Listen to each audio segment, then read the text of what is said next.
Yo guys, balik lagi bareng gua. Nah, di video kali ini kita akan ngebahas tentang benarkah bisnis dakwah itu adalah eksploitasi agama?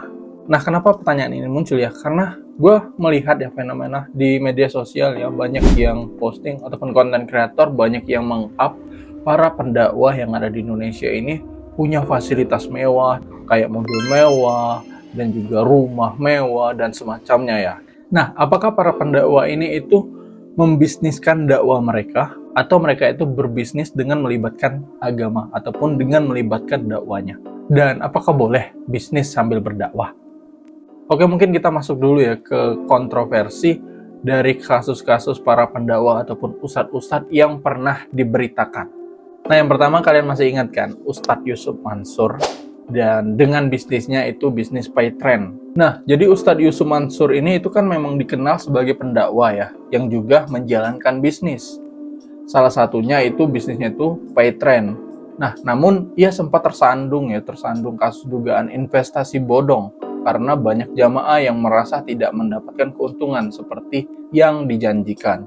Dan banyak laporan-laporan masuk ke polisi ya, karena jamaah yang ikut bisnisnya itu merasa tertipu. Oleh karena ini banyak kritik bermunculan di media ya, bahwasanya si Ustadz Yusuf Mansur ini itu kerap kali mengajak jamaahnya untuk berbisnis, untuk investasi di tempat beliau.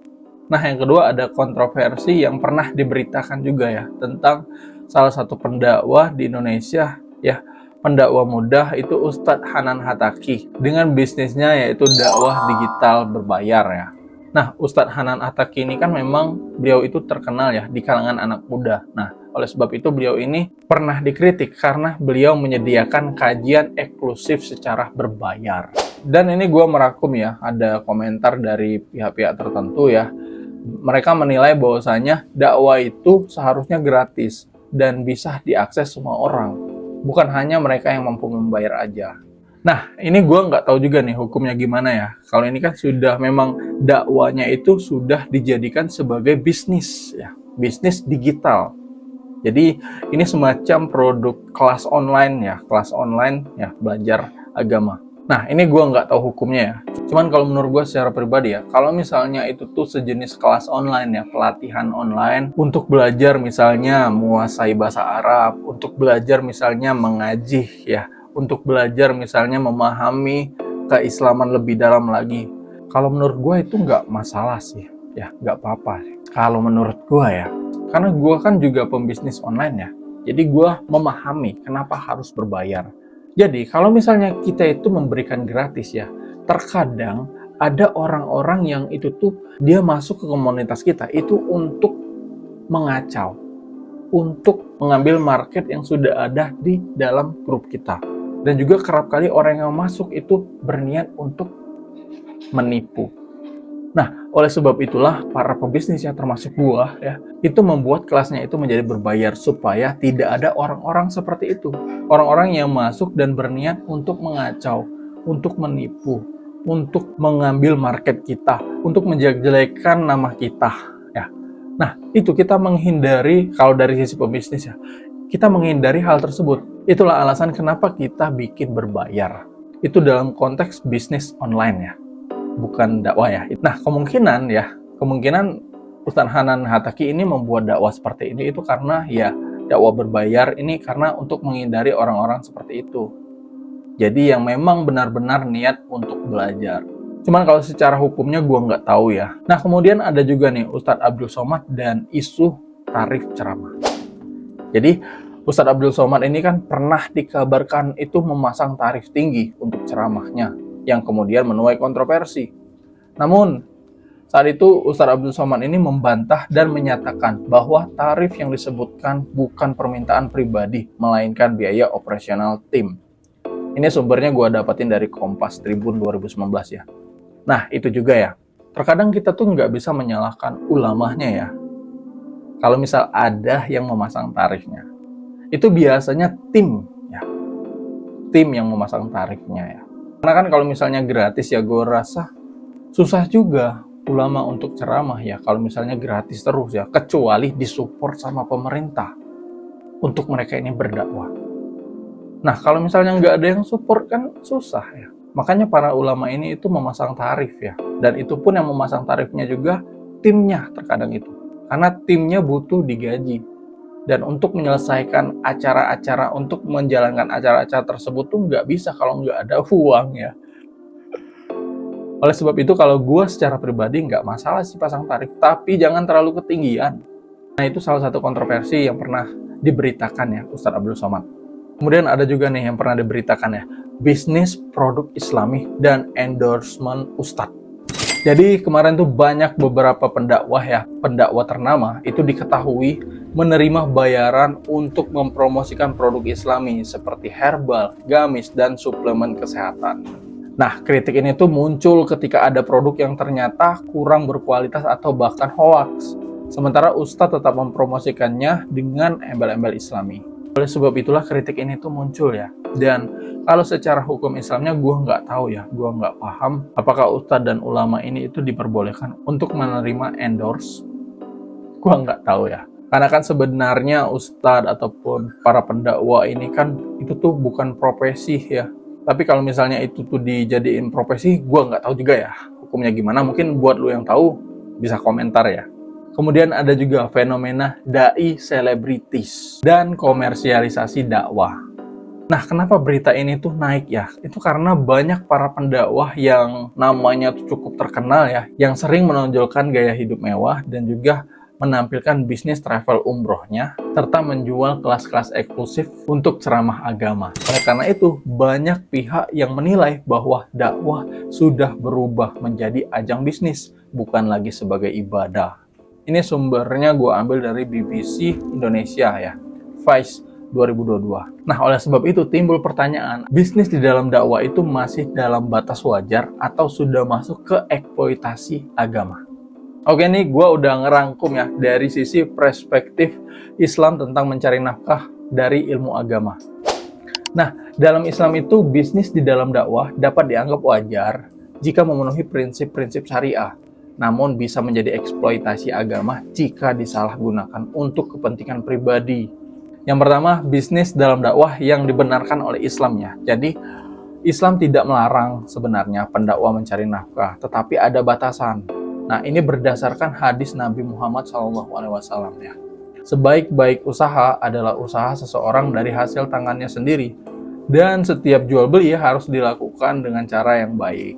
Ini hadis riwayat Ahmad. Dan kita bisa lihat juga ya di dalam sejarah Islam ada banyak juga sahabat Nabi itu yang berdakwah sambil berbisnis ya, seperti sahabat Nabi Abu Bakar dan juga Abdurrahman bin Auf dan lain-lain. Dan ulama seperti Imam Malik dan Imam Nawawi juga menyatakan bahwa menerima imbalan dari dakwah itu diperbolehkan asalkan tidak berlebihan dan tetap mengutamakan keikhlasan.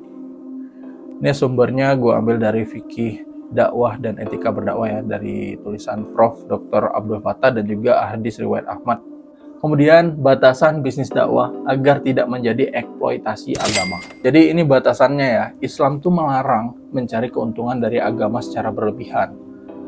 Dalam Al-Quran juga tertulis ya bahwasannya Allah berfirman, dan janganlah kamu menjual ayat-ayatku dengan harga yang sedikit. Ini Quran surat Al-Baqarah 41 ya. Kemudian ada juga yang mengatakan, jika seseorang pendakwa menetapkan tarif tinggi sehingga dakwah hanya bisa diakses oleh kalangan tertentu, maka ini dapat dianggap sebagai eksploitasi agama. Oh, jadi kita tuh bisa kalau misalnya ingin menetapkan harga ya, cuman jangan terlalu tinggi dan jangan yang hanya ini itu hanya bisa diakses oleh kalangan tertentu aja. Kalau misalnya kita melakukan hal ini, kita membuat harga di dalam dakwah kita dengan harga yang tinggi, dengan hanya orang-orang tertentu aja yang bisa mengakses. Nah, itu dinamakan eksploitasi agama. Jadi Islam tuh mengajarkan agar ilmu dari agama bisa diakses oleh semua kalangan tanpa diskriminasi ekonomi. Nah, yang ketiga, ketika bisnis dakwah menjadi eksploitasi agama. Nah, contoh kasus. Yang pertama itu tarif ceramah ustadz yang terlalu tinggi dan eksklusif. Kemudian investasi bodong berkedok dakwah. Contoh seperti kasus Ustadz Yusuf Mansur dan Paytrend. Kemudian fenomena jualan produk Islami dengan harga tinggi tanpa transparansi. Selanjutnya beberapa individu atau kelompok menggunakan label dakwah untuk mengumpulkan dana investasi dari masyarakat. Namun dana tersebut disalahgunakan atau tidak dikelola dengan transparan. Nah, ini sumbernya gue dapetin dari Kompas, Komersialisasi Dakwah di Indonesia, dan Tirto, Kontroversi Bisnis Ustadz dan Eksploitasi Agama. Jadi, contoh kasus seperti itulah yang bisa disebut sebagai ketika bisnis dalam dakwah menjadi eksploitasi agama. Nah, ini masih ada lagi sih contoh kasusnya ya, yang dianggap sebagai eksploitasi agama. Yang pertama itu produk dengan label syariah. Jadi kasusnya itu seperti munculnya produk-produk yang diberi label syariah atau halal tanpa memenuhi standar yang seharusnya, dengan tujuan menarik konsumen muslim. Nah, ini sumbernya dari e-jurnal Ainu. Kemudian ada juga konten dakwah berbayar. Nah, ini seperti ini tadi ya, Ustaz Hanan Hataki. Nah, kemudian yang ketiga ya, penggunaan simbol agama dalam pemasaran. Nah, jadi hal ini juga nggak boleh ya, penggunaan simbol agama dalam pemasaran. Kasusnya itu seperti perusahaan menggunakan simbol-simbol agama dalam strategi pemasaran mereka untuk meningkatkan penjualan tanpa mempertimbangkan kesakralan simbol tersebut. Nah, yang selanjutnya, eksploitasi media sosial untuk dakwah komersial. Nah, kasusnya itu seperti beberapa pendakwah menggunakan platform media sosial untuk tujuan komersial dengan fokus pada keuntungan finansial daripada penyebaran nilai-nilai agama. Ini juga termasuk untuk konten kreator nih ya. Nah, selanjutnya yang kelima itu pendirian lembaga dakwah dengan motif bisnis. Wow. Nah, kasusnya seperti beberapa lembaga dakwah didirikan dengan tujuan utama mencari keuntungan finansial. Jadi mereka itu tujuan utamanya itu mencari keuntungan finansial dan mengesampingkan tujuan utama dakwah itu sendiri. Kemudian ada penyalahgunaan dana donasi. Nah, jadi kasusnya itu seperti kasus di mana dana yang dikumpulkan untuk kegiatan dakwah atau amal disalahgunakan untuk kepentingan pribadi atau bisnis. Nah, ini juga. Kemudian yang ketujuh, pelarangan pendirian tempat ibadah untuk kepentingan bisnis. Nah, kasusnya itu seperti beberapa kasus di mana pendirian tempat ibadah ditolak atau dihalangi karena alasan bisnis atau ekonomi. Nah, hal ini itu juga dilarang ya. Kemudian, komodifikasi simbol agama dalam produk fashion. Jadi kasusnya itu seperti penggunaan simbol-simbol agama dalam produk fashion ya, tanpa mempertimbangkan kesakralan dan makna simbol tersebut. Sering juga sih banyak ya dari produk fashion yang melakukan yang membuat desain dengan simbol-simbol agama yang mereka itu nggak mempertimbangkan kesakralan dari makna simbol tersebut. Nah, kemudian penyebaran ajaran sesat melalui platform digital. Jadi kasusnya itu seperti kelompok-kelompok yang menyebarkan ajaran sesat dengan memanfaatkan platform digital untuk menarik pengikut baru, terutama di kalangan anak muda. Nah, jadi kasus-kasus tersebut itu adalah gambaran dari praktek bisnis dalam dakwah yang berubah menjadi eksploitasi agama. Nah, itu gambaran-gambaran kasusnya itu yang seperti gue jelasin tadi ya. Nah, jadi kesimpulannya, apakah bisnis dalam dakwah itu adalah eksploitasi agama? Nah, ini tergantung ya. Kalau misalnya bisnis dalam dakwah ini tuh bertujuan untuk menopang hidup banyak orang-orang ataupun banyak memberikan manfaat kepada khalayak, dan juga bisnis dakwahnya ini tuh bisa diakses oleh semua kalangan, nah ini diperbolehkannya. Nah, kemudian kalau bisnis dalam dakwah yang dikatakan eksploitasi agama itu tuh seperti jika agama dijadikan alat untuk materi semata ataupun alat untuk mencari keuntungan sendiri tanpa memikirkan manfaat untuk umat. Nah, yang semacam itulah bisa dikatakan sebagai eksploitasi agama. Bisnis dalam dakwah yang mengeksploitasi agama. Jadi kalau misalnya mau bisnis ya, mau bisnis dengan melibatkan agama ataupun bisnis dalam dakwah, ya kita mengikuti aturan-aturan yang ada di dalam agama kita ya. Kemudian pendakwah juga kalau misalnya menerima imbalan itu ya transparan aja lah. Kemudian jangan sampai dakwah itu hanya bisa diakses oleh orang-orang kaya aja. Hanya bisa diakses oleh orang-orang yang punya duit aja. Itu nggak dibolehkan ya. Tapi kalau misalnya pasang tarif dan tarifnya itu murah, itu nggak apa-apa. Cuman kalau ketinggian, itu nggak dibolehin. Jadi kesimpulannya seperti itu ya. Mungkin kalau misalnya lu tuh ada pendapat ataupun ada hal-hal yang kurang dan itu tuh wajib untuk disampaikan, nah mungkin lu bisa komentar ya. Komentar di kolom komentar. Nanti gue sematin kalau misalnya dari penjelasan gue ini ada yang kurang. Tapi itu tuh penting untuk disampaikan. Nah, lu bisa bantu komentar, nanti gue akan sematkan. Oke, demikian video ini. Semoga bermanfaat. Wassalamualaikum warahmatullahi wabarakatuh.